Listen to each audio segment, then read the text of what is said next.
And here is our session on the discussion of lead hazards in multi and single family housing. We're very excited to be with you this afternoon. We thank the Housing Alliance for inviting us to do this session.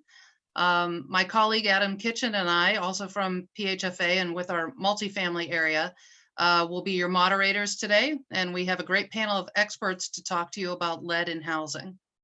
So without further ado, Adam, I'm going to go over one more thing and then start my screen sharing now.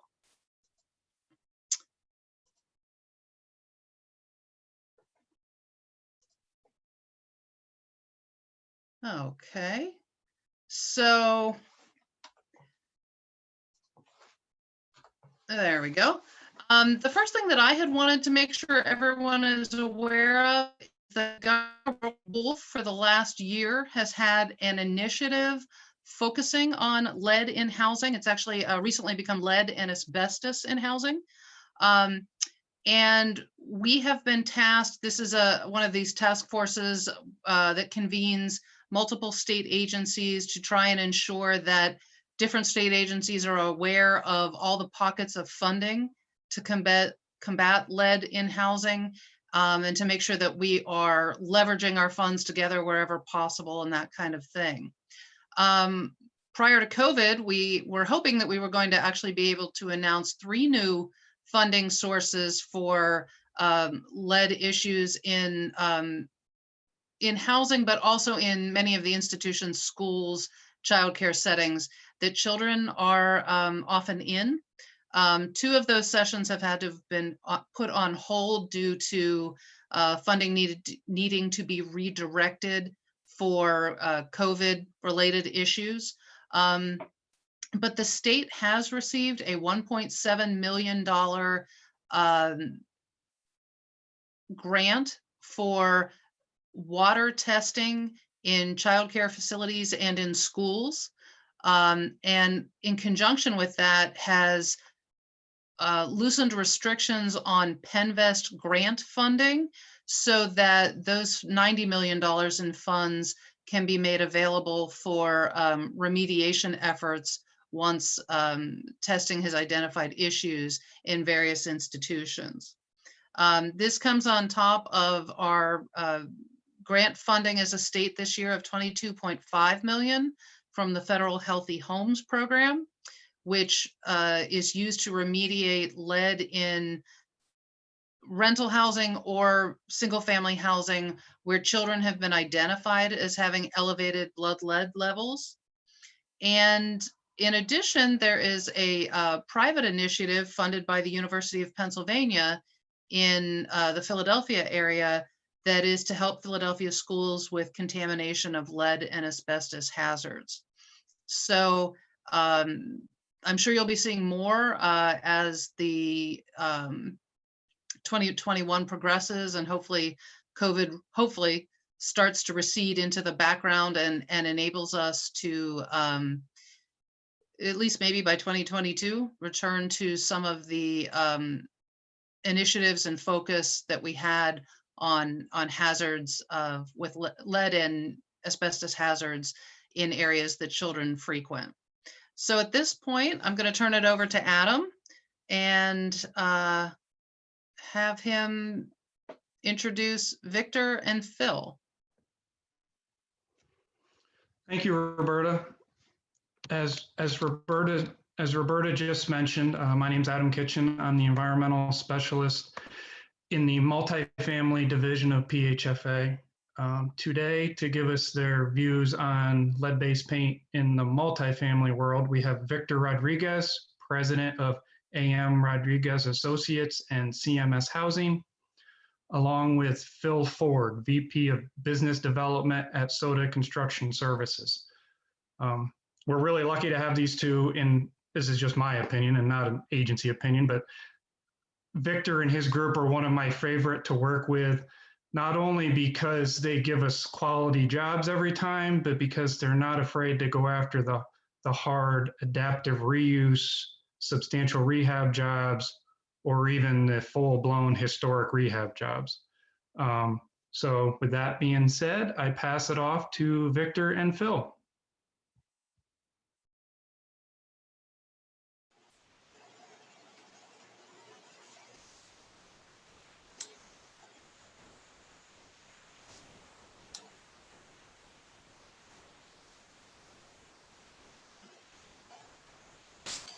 Yeah, so thank you for coming to our session here.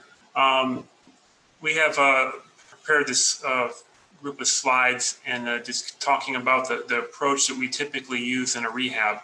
Um, the developer approach and how we view buildings and their risks. Often we're doing gut rehabs, so we're fully encapsulating buildings with drywall and new materials. We fur out or put 2x4s on the exterior walls and put new drywall in so we can run all your utilities, and that really encapsulates a lot of the lead-based paint and other issues that are typically found in old buildings. Sometimes when things are left behind, there be like a report that needs to be made. It's called a operations and maintenance report, or an O&M manual. These are important for the maintenance of the building, and it's important to have staff trained on what is in the building so they know, if they're drilling holes in the wall for whatever reason, they know how to protect themselves from any exposure. Phil can talk more about how he goes about, dealing with it during construction and making sure that he delivers the building properly to the owner after a full-scale gut rehab.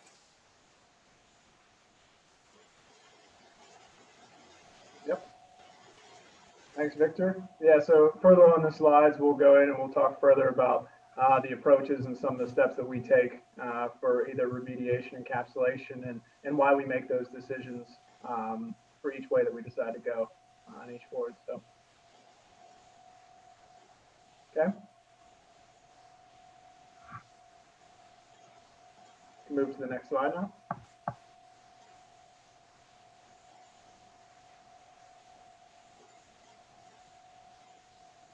So looking at how we choose buildings, there's a lot of reasons why we pick a building. And often it's the location and the need. That's really the priority. And sometimes it's also the building and how it's affecting the community. If it's creating a big blight on the community because it's been closed, like an old school for 20 years. And then there's a type of building, whether you can put in double loaded corridors where you have apartments on both sides of the corridor and can efficiently fill the building with new apartment units, so you don't have a lot of vacant unused space, because that's never good for a building, especially in low-income housing. And then finally, there's kind of like the architecture of the building and how it's going to really present itself as an apartment building, usually for seniors, but not always. And then we look at the hazards finally in the building, and what the asbestos or lead-based paint situation is, and how we have to address that as we move forward. Next slide.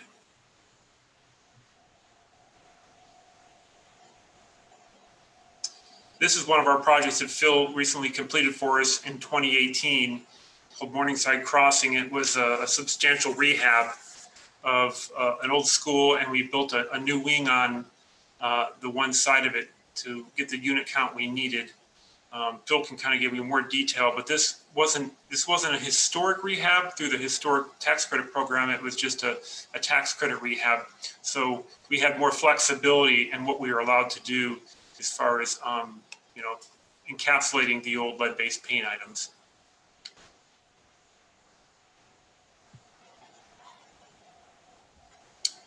This is one of your projects, Phil.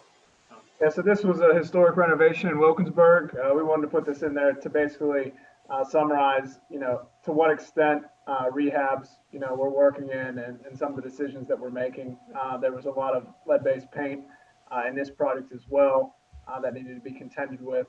But as you can see, even though this was also a historic tax credit renovation, certain elements needed to be saved, but certain portions, and obviously in the photos that you can see, a lot of the portions could not be salvaged in those areas. So in places where we were putting back like for like in kind, problem solved. But then in the issues of areas where the historic tax credit wanted to keep, original factors that were there, such as in stairwells, common areas, things like that, and contending with trims that needed to be replaced in kind, and the exact ones that were harvested from the site in places that were better than what's the photograph that you're seeing. It's something that we had to keep in mind and care for with the tenants moving in, that we were putting them in there to satisfy the historic tax credit requirements, but by the same token, keeping the tenants safe and appropriately documenting what needed to be taken care of for an O&M plan, which I'll talk about further later.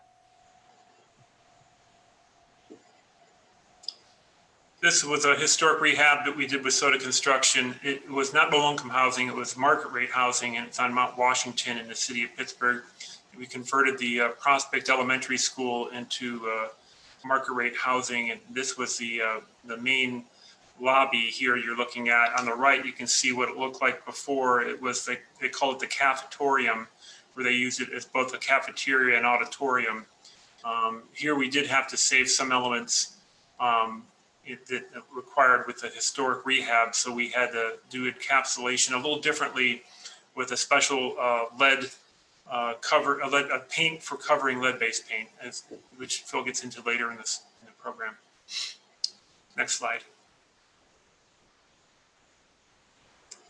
This is another one of the projects we worked on with Soda Construction. You can see the old South Hills High School here in the center. This project had a lot of asbestos and lead-based paint.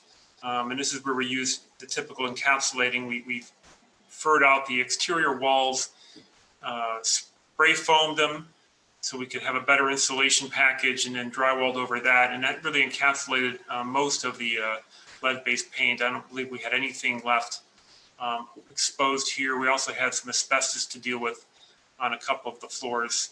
To the right, you can see the finished product of the community room. It's basically the same part of the building after the rehab. Next slide. There you go.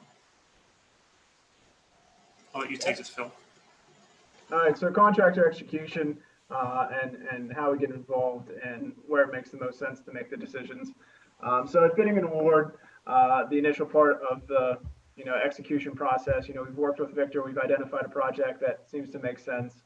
And then how do we approach that with certain companies that are doing our final bidding to get all of our final budgets worked out and everything for PHFA. So availability is always a concern. We primarily work in the western half of Pennsylvania, greater Pittsburgh market, into northern West Virginia and this area. So we've got a pretty good handle on certain contractors, but even so, knowing with, in 26 years in the market, there's still only a handful of contractors that are able to perform at the level that we need and also have the certifications and credentials necessary. So we make sure that for the people that we do know, we have them on our list, that we have them appropriately pricing the job and understanding what needs to occur.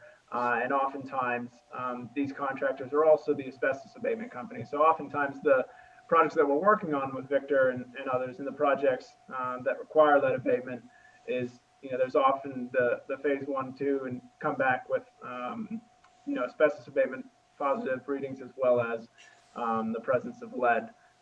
So in most cases, these companies will have dual certifications, and we want to make sure that we pay attention to that and people that are qualified to do the work. One thing that needs to be considered as well is if you're working in a place that doesn't have a number of contractors, what is the availability of those contractors, and tying in the overall scope with those contractors ahead of moving forward and in the proper budgeting. Sometimes when you're away from a center that has a number of different contractors, given the timeframes that it takes between a PHFA project being funded to when you originally price it, you want to make sure that you're going to have the availability, or at least confidence if there's limited availability in the contractors that are there. So that starts oftentimes in areas that don't have the contractors that we would normally work with. We'll talk to the companies that are doing the hazmat testing and other people related to that for recommendations to find qualified firms to bid the work. Next slide. So the choice always needs to be made, abatement versus encapsulation. So we are obviously in any instance where abatement is a possibility, that's the direction that obviously is most preferred, so that it's not a danger to the residents going forward and you don't have to worry with an operations and maintenance plan going forward. But in doing so, when that's not possible, whether due to historic tax credit or for other reason, then the encapsulation method can be used, and we have used successfully. So during using the encapsulation, we'll go through with the architect and the developer initially and say, what are the areas that need to be remained for what specific reasons, whether it's for the historic or for other specific reasons, and then what are the methods that are going to be defined for us to get in there. So oftentimes for encapsulation, the best case, the medium case, I would say, scenario is, drywall and studs in place of it, so that it's buried within a cavity and disconnected from people at the surface. And then in the cases that we're applying spray foam, which often works, we do a lot of high performance buildings and things in that direction. So the spray foam oftentimes helps two birds with one stone, that it helps also encapsulate some of these areas and not make them airborne and whatnot. So at the end of each case, it should be said that we'll be doing testing and we make sure that the presence of lead paint and using lead white tests with micrometer testing to make sure that it has been remediated either by encapsulation or abatement. And we want to make sure that right out of the gate, we're defining what those methods are going to be so that we adhere to them throughout the construction of the project. The difficulty with historic rehabs in some cases is that you have existing surfaces that can't be encapsulated with drywall, studs, spray foam, some of the things that are more foolproof. So you need to pay attention to what are we able to do in these cases? What does can be allowed by the Park Service? What do we allow for in Part 2, and what do we need to do? A number of different methods. One is encapsulating with paint. There are encapsulating paints that we'll see in later slides as well that can be used. And then those do come with cost differential. So in some cases, as in the Wilkinsburg site, in a lot of the stair trim, we actually set up with someone certified a whole little shop outside in the courtyard where we would remove the trim, take it outside, they would strip it completely, and then we would reseal it and repaint it on the inside. But in some areas where you have window bucks that maybe old windows are coming out and new windows are going in that you can't really take apart due to the ornate nature of them and or the amount that they've changed due to weather degradation, but they need to remain for the Park Service, then in those cases we need to think about what can we strip, how do we strip it, at least with a hand stripper without being able to put it through a full process, and then encapsulating it with a paint. Okay, next slide. Here's a photo that shows encapsulation. This is the Morningside Crossing project that Victor had shown in the beginning. So in this case, you can see some of the paint on the wall behind the studs. And then the second photo, the closed cell spray foam has been applied to the wall, thereby encapsulating it. And this was actually done for a passive house air barrier. So there was a very meticulous attention paid to all the details, making sure that gets encapsulated and that it is more or less, trapped within. And then all Victor would do at the end with an O&M manual is denote, in the areas where the encapsulation method went over lead paint, that they'd be aware if there would be any, further adjustments made to exterior walls in the future, that they'd be advised and know where it is. But we feel this is a very efficient way of encapsulating things behind it, a barrier that not only is meant to trap any air transference, but also obviously it traps lead paint as well. Next slide. Here's an example of lead block paint. I believe this is a Benjamin Moore paint.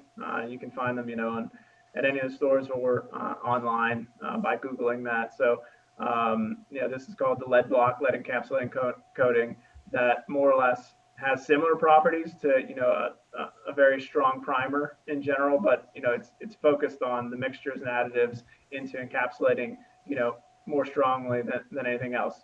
In my experience and my understanding with most of our painting contractors that we talk with, how much of a percentage increase is the cost worthwhile, the performance that you're getting out of it at the end.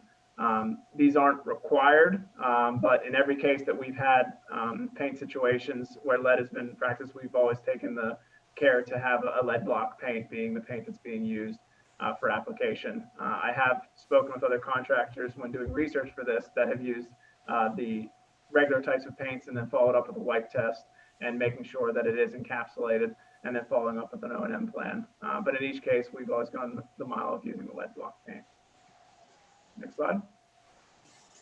One thing to keep in mind, we on our first, when lead really started to come around and be something that we wanted to manage and oversee, years back, There was also the RRP program, which we as a company got our certification, as well as trained a lot of our staff as competent individuals to oversee the renovation RRP program. You know, it's heavily geared toward moving into residential situations and people living in homes and that are occupied, but it's also very much applicable to multifamily and keeping the workers safe as well. So I'd put the link on there as well for anyone that could go and get the training. We were able to have everyone on the job site, including subcontractor leads on these projects, be in the trailer and be trained within 1 week together. Next slide. Hand it off to you, Victor, for developer closeout operations. Yes, this is this is the one for Morningside Crossing. I mentioned this in the beginning, where it's important to have these manuals to notify the maintenance staff on site as to what hazards are left in a building and where they're at. Anytime we hire new staff, we have to go over these documents with them to make sure if they're doing anything that can expose them, they have to protect themselves so that they don't, have any bad things happen there.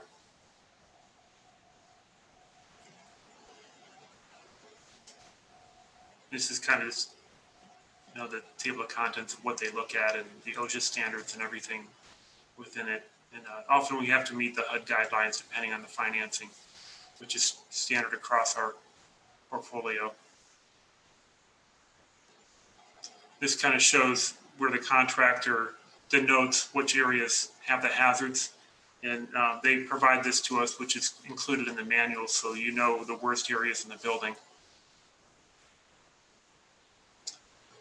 And so finally, when we're looking at a building, obviously we were talking about the scope of the lead hazard. It's one of the things we look at when looking at a building. Another thing is important to know is the occupancy type. The seniors are a low risk and the family is high risk due to the babies and young children who might put stuff in their mouth that they shouldn't. So there's a higher standard typically on a rehab for family projects when it comes to lead-based paint. The financing we talked about earlier, National Park Service is the one who approves the scope of work for historic rehab, and they often want you to leave the ornate elements of a project behind, which requires often just kind of sanding down and painting the old material with this new paint that blocks the lead-based paint and keeps it from coming back up to the surface. And then again, informing your staff of all these hazards once you move on from there.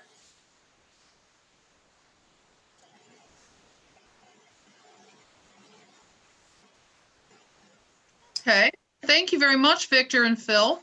At this point, we're going to have Heidi Westerman from the City of Allentown join us. Heidi is the manager, and I'm blanking on the exact unit title, but she is the manager of the Healthy Homes program in Allentown. So Heidi, if you'll go through your presentation for us and let me know when you want me to change slides for you. Sure. Thank you, Roberta, and welcome everyone. Today, I want to talk to those of you that may be thinking about applying for some of that grant funding that Roberta mentioned at the beginning. The City of Allentown has been really, truly grateful because the past few years, we have been able to tap into some of those grants for single family occupied residential lead abatement. We have received federal HUD grants as well as state grants. And this year we're actually taking on a big challenge. We just received a $5.7 million grant to do remediation in 310 homes here in the City of Allentown. If you could advance to the next slide. So I just want to talk to those of you that may be thinking about applying, because there's some things that are going to be a little challenging for you. And I'm hoping that with our experience that maybe we can share some of those ideas to get over those obstacles. So the City of Allentown here, we're the third largest city in the state of Pennsylvania, and 70% of our housing stock was built prior to 1978. That year is obviously important because after 1978, they stopped using lead paint in the homes. In the 1950s, they stopped using it usually on the interior, but you would still find it on the exterior up until about 1978. So that means the majority of our housing stock has lead paint in it. That's obviously a problem for occupied residential facilities where children are playing and right now with the epidemic going on, the pandemic, I'm sorry, the children are spending more and more time in the home. So we're going to probably see some significant increases in numbers of these children with EBLs. So right here, in 2017 was the last time that they did a survey to see how many children had tested positive for lead poisoning. And here in Lehigh County, it was estimated that we have about 26,000 children that reside here under the age of 6. And of those, 30% of them have elevated blood lead levels. So this lead abatement work is crucial, to helping our kids be safe. If you could advance to the next slide. I wanted to note on that last one, it says, lead paint is one of those, or lead poisoning is one of those things that is 100% preventable, but once a child gets lead poisoning, it's irreversible. There's nothing that you can do to change it after it's been done. So it's very important that we try to be ahead of the curve there. We want to start to do some of this remediation prior to a child reporting elevated blood lead levels and doing the work before there's irreversible damage. So if you could turn to the next slide. So some of the challenges that we have faced, and if you're thinking about applying for grants, there's some challenges that you may not be prepared for. And I want you to think about some of these things prior to applying for a grant. So these are the 3 areas where we had the most learning curve going on here. Was number 1 was the lack of licensed contractors, certified lead abatement companies in our area. And it's not just us here in the city of Allentown. In all of the conferences I have gone nationwide, this is a problem for every grantee that I've come in contact with. And if you apply for a grant and you don't already have a contractor capacity to take on the work, you will set yourself up for failure. So all of these things here are going to help you today, hopefully set you up for some success. So there's a lack of licensed contractors. There's a lack of funding to complete true abatement. As they said earlier, you can do some interim controls, but to fully abate a house, especially a single family residence, I mean, you're talking, if we go into the historic district, some of these places, I mean, there's like 25 windows in the historic district. Just the amount of money that's needed in order to correct something like that is significant. So the funding that usually comes in from the state and from the federal government, they want you to do hazard reduction. So it's not full abatement. So there's still always going to be a problem with lead in the house unless we are able to do that full abatement. And then also too is the lack of community awareness. In my experience, one of the biggest hurdles has been working with the people that we're actually trying to serve. And what I mean by that is one of the first answers I get from parents all the time is, well, my kid doesn't eat lead paint chips, so I think that we're okay. So when we go in as a risk assessor, I go in to test a house. Sometimes I go into the house and I'm not really seeing like a whole lot of peeling, chipping paint. I can't figure out where it's coming from. And then I go upstairs into the bedroom and there's a fan in the window and the whole window well full of paint chips, and the fan is blowing directly across the child's bed. So a lot of people just don't understand that it can come from inhalation, as opposed to, like, it's not every kid eating paint chips or licking walls or anything like that. Sometimes it's just coming from the inhalation. So if the community is not aware of like the situation, sometimes they're not cooperative, and so you need community buy-in in order to even pull off a program like this. So if you could go to the next slide. I want to talk, number 1, about the challenges for the contractor. This is why we see difficulty in getting contractors to buy into this. This is just the sample of what is required in order to do lead abatement with some of these HUD-funded programs. The training, they need to have a lead supervisor training. It takes 32 hours. That means a small contractor, he's taken a whole week off of work to go and get this training done at a cost, of $750 plus whatever he loses that week that he's not working. They have to go away and take a third-party exam. Then they have these license fees every year, and then they have to have their firm certified. Then anybody that's working on site, they need a lead workers license. So that's another, people that's 16 hours, that's 2 days of work for all of their people that will be working on site with them. Then they have their license fees for their workers. Then they have to also, as he said, attend the EPA training, which is another day of 8 hours. And then they have to have their firm certified for EPA. So it's a total cost of about, $2,500, but that's not even including all of the lost work that they've put into this. So trying to get contractors to understand, that this is going to be a beneficial, endeavor for them, is not so convincing when they're facing all of these challenges that just to get certified to become a contractor. And then all of the other things that come with it, like the setup, the containment, the extra gear, the PPE that they have to wear. Some of them just don't want to get, involved in this. So if you could go to the next slide. So what we have done is figured out ways that we can help the contractors to make, give them an incentive to want to do this work. I mean, like I said, we have $5.7 million right now, to do the work, but some of that money we're going to pull out and we're going to use that to offer the free training for the contractors. We'll cover the cost for that, so that they can get this training done and not lose as much. I mean, they'll still lose their day's pay, but at least the training and everything is covered. We also have partnership with the surrounding cities, where we can offer free training. We kind of work hand in hand here, and we send them people and they send us people, and we kind of train each other's contractors. And you can also become an accredited trainer, putting together the paperwork, and that way you can offer it to free right here in wherever you're at, And also you can partner up with some of the community colleges or trade schools. Those are some of the things that we have done in order to, incentivize bringing on contractors onto our program. If you go to the next slide, and then I want to talk to you about the funding restrictions.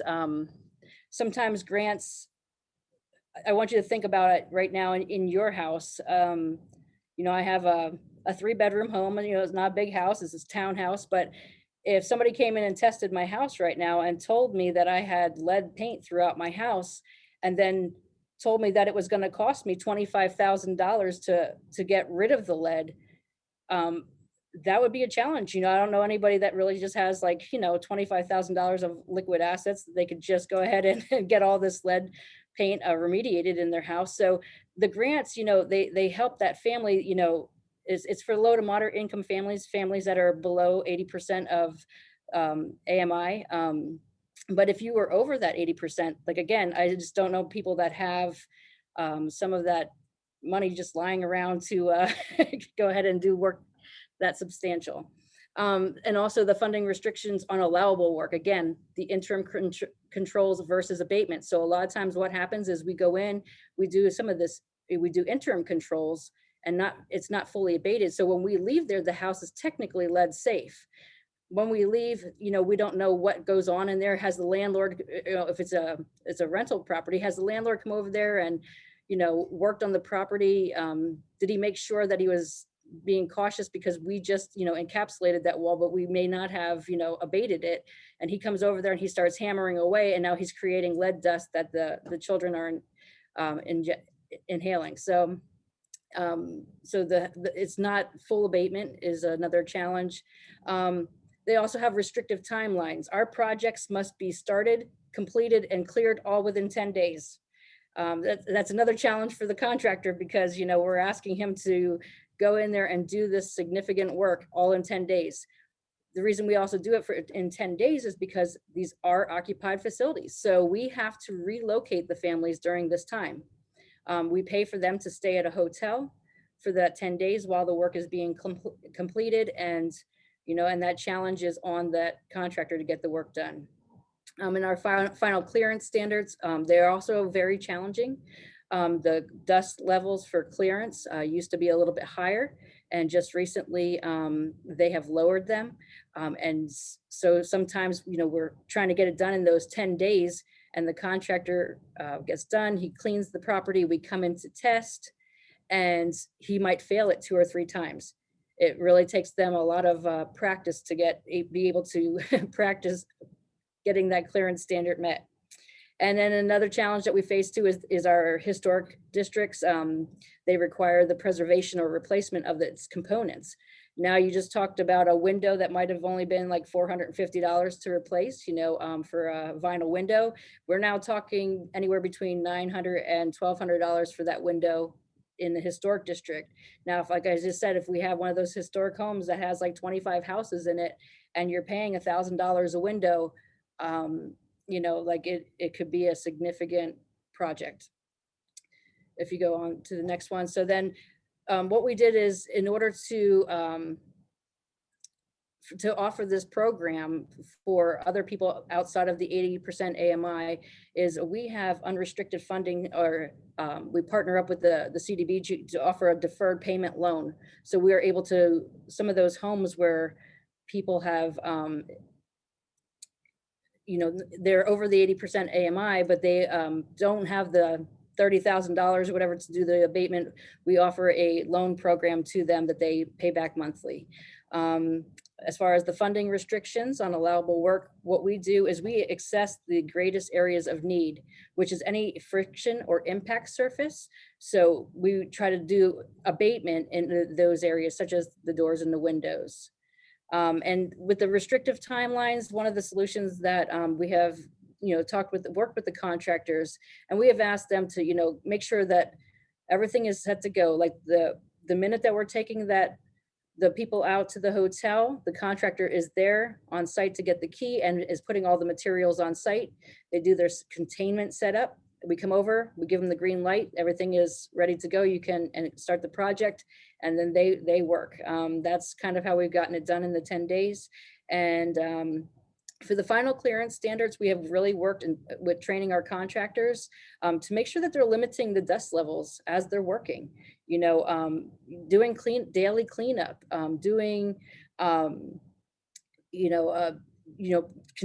making sure that you're using plastic to contain the areas where you're working, so you're not spreading dust throughout the whole house. It's also very helpful when you're trying to make that clearance. And then and also sealing the floors. Like if you have a hardwood floor, there's no way you're passing that clearance, because of the little grooves and everything. Like one of the things that we do is we use a sealant on the floor to make sure that the dust is contained. And in the historic districts, what we have done is try to salvage the material whenever possible, if necessary, and we'll have them come and strip the windows instead of replacing them. That has saved a little bit money. It's a lot more time consuming and it's harder to get done in 10 days, but it does save money. And also sometimes you could partner with local material providers. I know that there's other grantees that have partnered up with places like Home Depot and Lowe's, and they have offered either discounts or provided some of the materials that were needed. That's something that for this particular grant, we're going to look into. And the last thing here with the community awareness that we talked about, contractors, homeowners, and tenants, they lack the education in lead paint hazards. They don't understand how easily it is for children to be poisoned. Contractors, they don't understand sometimes, or property owners don't understand how to conduct repairs in a property that has lead paint. And they don't know how to identify the lead paint hazards. So this grant, we're going to spend a lot of time educating the public. That's one of the things that we're dedicated to here, is making sure that we are teaching the landlords, we're working with the homeowners, we're working with parents of small children, and we're trying to get the community to be more aware of the dangers of lead paint. If you could advance there, then. So we are going to do community education. We're going to do landlord and tenant trainings, teaching landlords like how to safely go into these older properties and conduct repairs without poisoning all the residents that are in there. The next one there is we're going to offer training classes in the community and through our local trade schools. So we want to partner up, getting contractors at a younger age, like, maybe while they're still in trade school, teaching them now about lead hazards. So when they go out and they become contractors, they start their own business, there's already that awareness there. Because I know contractors that have been in business for 35 years. And when I talk to them about lead paint, it's the first time that they've ever heard of it. And so all these years they're conducting all of this construction or remodeling or anything that they're doing in a home, and were completely unaware of the potential dangers that they were creating. And then also doing a lot of how to identify lead paint hazards, just teaching property owners like what to do, how to look for lead paint hazards. We've put together a lot of educational materials. We've actually worked with our local news agency. We've put the word out that way. We do posts on social media. We've put together pamphlets, and we just make sure that they're all through the community. We partnered up with like the Head Start program, got them all.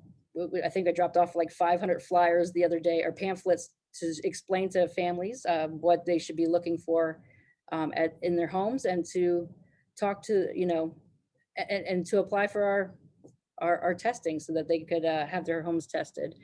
And I think the last slide is, and partner with nonprofits. I want to talk about some of the legislative solutions too. One of the things that we do here is we have an ordinance in place that if a child does test positive for lead poisoning, they are required to repair the home, and they cannot reoccupy that house until the work is completed. So there's a lot of things that you can do. One of the other things that we were looking into is requiring landlords to be at a minimum trained in like the EPA training, in the RRP training. You could also require homes to be tested prior to the sale of the property. I know that it's like an option that you can have the house tested now, but maybe making that a part of like the, the sales requirement. And then also requiring contractors to be certified. Now that is one of the things that here in the city of Allentown, we have a program where any property that has ever been identified as having lead paint hazards is entered into a program. So now when a contractor comes here to pull a permit, it automatically pops up and it says that it's a lead hazard home, and they are required to be trained, have a license in order to do the work in that property. Doesn't matter what they're doing, they have to be licensed in order to work in that property they have to at minimum have an RRP license. And then also requiring medical facilities to conduct lead testing and reporting to the health departments. We are,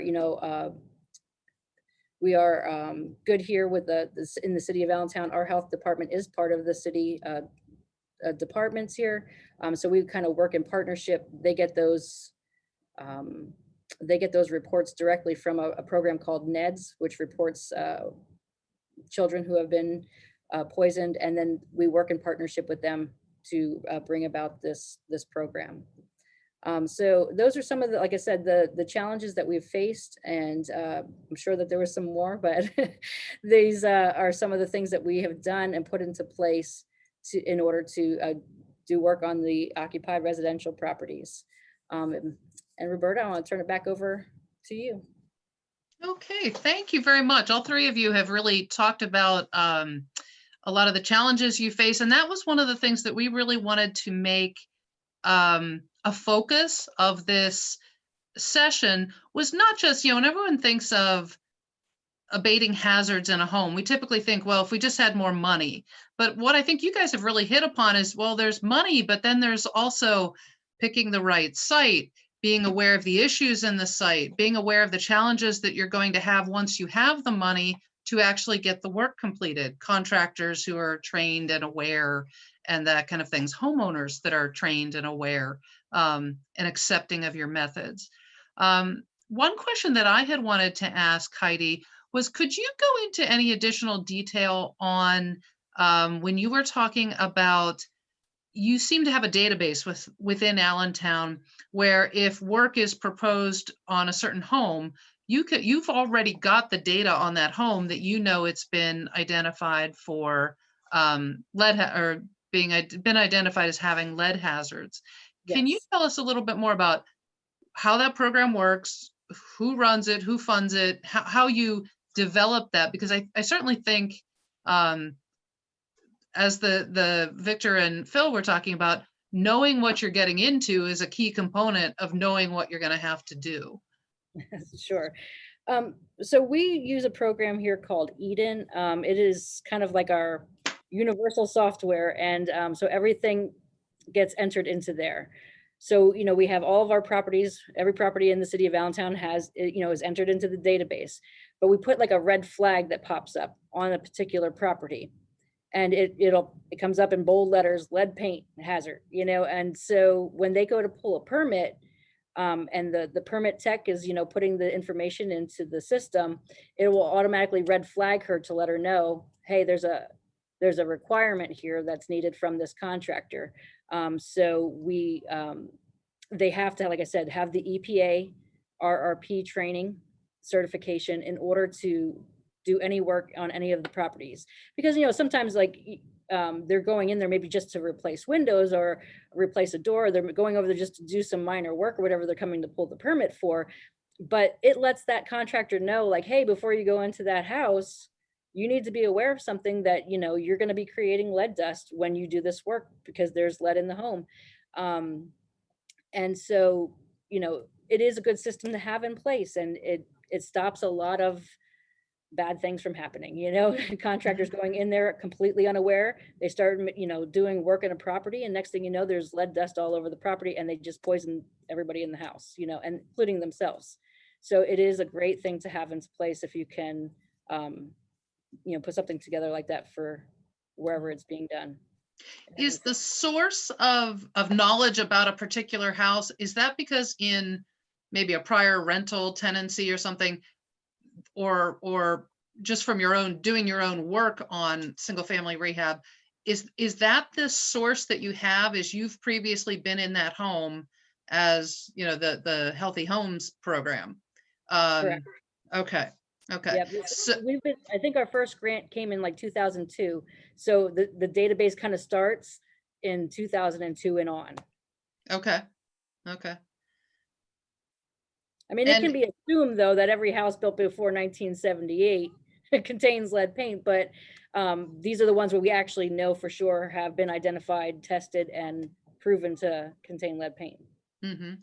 And is Allentown's ordinance more restrictive than many or similar? I mean, you were talking about someone coming in to pull a permit to put in windows, to put in doors. I'm not sure that's the state standard. Do you know how Allentown's permit process stacks up against other areas of the state? I do believe that we're a little bit unique in that. I don't know that, that's the standard anywhere, but it is something, like I said, and we actually want to increase that. We actually are going to this year start to take a look at that ordinance that we have in place for lead paint, and we actually want to increase, the ability to just go into properties and create havoc without knowing what they're getting into. So we're kind of going to take it apart and just see if there's some things that we can maybe add to it that will increase the awareness. Okay, yeah. So again, I mean, for you to be able to do more work and prevent more havoc, as you just said in Allentown, two of the things you need are to be able to continue to have data about the existing housing stock, whether it's from your own work, or is there any ability for a landlord who does private testing to report to you that they've had a house that they've had to have abatement or remediation containment work done on? Yeah, I mean, usually though, it mostly comes from us. And so like we've been putting out fires, I want to say that since 2002. So what I mean by that is our grants started because there was a significant increase in lead, poisoning in the children here in the city. Okay, so what we have done up until this point was already go to houses where we knew that children had been poisoned. So those houses are automatically tested by our ordinance. The owner doesn't have a choice. The health department's coming in and we're testing it. They don't have they have to agree with that, or they can get fined if they don't do the work. They can actually end up, there's even a prison sentence attached to that if there's no compliance. So they cannot reoccupy that space. They can't, like, if they sell the property, they have to disclose, and nobody can move in there until that work is corrected. So there's a lot in place for trying to do prevention, but we're actually to a point now, with this last grant from the state, where we finished like all the kids that were on a waiting list, all the properties that were kind of on a waiting list where children had already been identified as having an EBL.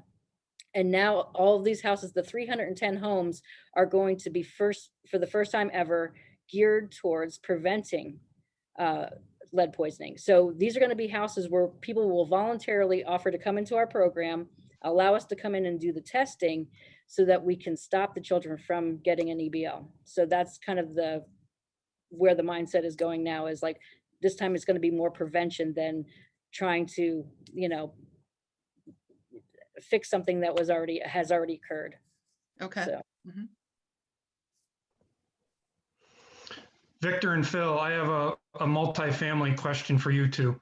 Have you ever come across a project that you thought the lead-based paint hazards were so bad and would be so involved to clean up that you just forgot the project and didn't go through with it? Has there ever been a situation where just the lead-based paint or asbestos precluded you from doing a project? I can't say that that's happened on the lead-based paint, because usually there's a method to encapsulate it within our, the funds we can generate from our programs we use. Asbestos is a little different. I haven't come across that, but I know people who have, and that's usually when the asbestos is in the plaster and it's significant. It's like, throughout the whole building. And it's really no easy way to abate that, because abating a plaster wall with asbestos can be very, very expensive. So I know that can kind of be a game changer if you're trying to do something like that. Okay. Yeah, and I'll agree with Victor in that regard. That's when we're first looking at a project. I mean, Victor's probably heard me ask that question before. Hey, what does the phase one say? Is there asbestos present in the plaster? Because depending on what the approach is for the project, that can be a major game changer. Not that it'll completely torpedo it, but the conditions have to be right to support the added costs related to something in that regard. From a lead perspective, we've never had the issue on our side, and we've had some pretty heavily impacted projects in the past, especially ones that were on the historic side and whatnot, that you need to take extra care. But in general, it hasn't prohibited a multifamily project from us recommending that it's a good one. All right. Thank you, gentlemen. And Heidi, this is Roberta again. I was curious, we've talked about a lot of the systems that you have in place in Allentown. It sounds like you have a very cross-department focus within your city government on lead hazard awareness. Can you talk to us about that at all?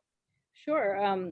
That is one of the keys to success for any program, is to have all of your departments involved. Like I said, the health department, they do get the sometimes the request, from the hospital, whatever, saying, hey, we have identified a child, so we work in partnership with our health bureau. We work in partnership with our building and standards and safety, which is where they pull the permits. And also our housing inspectors too. They're kind of trained in basic, lead identification, visual inspection. So when they go and they're doing rental inspections here, one of the things that they are looking for is peeling, chipping paint. So sometimes we get referrals from them. We get referrals from the health bureau, and it is really a good partnership that we have going, and it's definitely required to make it successful, because again, it sounds like it's not many houses, but to get 310 people into a program and get them to allow us to come into their house and test it and everything, it takes kind of everybody involved in order to get those referrals to come in.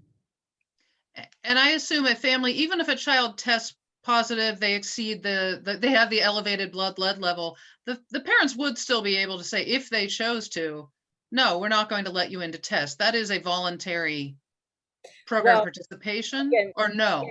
not with our ordinance in place. Now, it depends. Okay. If it's at a point where it's like a 20 or higher, where the child is um, definitely identified as having lead poisoning, the Health Bureau has the authority then to automatically go in and test that house. Okay.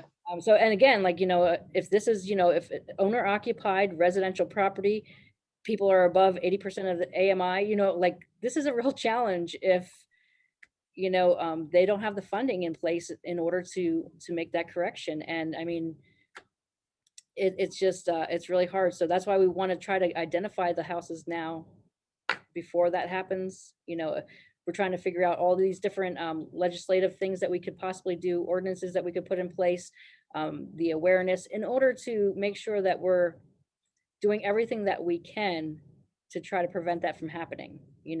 Get in there when we to help however we can. Hmm. Have you ever had the situation where you've had, maybe you go to landlord meetings, landlord professional association meetings or something like that, and do they ever try and push back on some of these initiatives to say, this is preventing me from keeping my property up. I can't find contractors to do this work, so I'm willing to put in new windows, but I can't meet your standards for actually doing the new windows, for example. Yeah, so our program though is offered to landlords as well, if they have low to moderate income tenants. So we actually don't qualify the landlord, we qualify the tenant. Hmm. So we are sometimes able to provide assistance to them. And, but yes, we do get a lot of pushback from some of the landlords if that is in that case, yes. Okay. Okay. Yeah. Um, Are there any other final comments that any of our participants today would like to make, specifically addressing that question of anything we haven't yet identified that you would like to have as part of your toolkit if you were asked to double the amount of properties you rehab now to make them lead and asbestos hazard safe? What would be something that maybe we haven't identified now? I mean, we've talked about funding, we've talked about identification of the problem. Is there anything that we really haven't had a chance to touch on? No. No? Okay. Yeah. I think too, just to sort of recap that summary, I mean, we've even talked about some of the issues, the competing issues of making a city unique with its property preservation for historic purposes, but also recognizing that that can increase costs and challenges of making the property safe. So I think we're underway here today on having a really strong starting point of talking about what the challenges are to increasing the amount of work in the lead hazard space that I know we'd like to do as a state. We're a state that has old housing, whether it's rental or for ownership, across the state. And so I want to thank our panelists today. I also want to put our Housing Alliance hosts on notice that next year I'd really like to present or offer a session for presentation on lead hazards in drinking water and some of the issues that Pennsylvania faces in that area, and some of the solutions that we are working on this year as well. So thank you all very much. We appreciate your time. Hope it's been helpful, and look forward to a continued good conference for all of us. Thank you. Thank you. Thank you.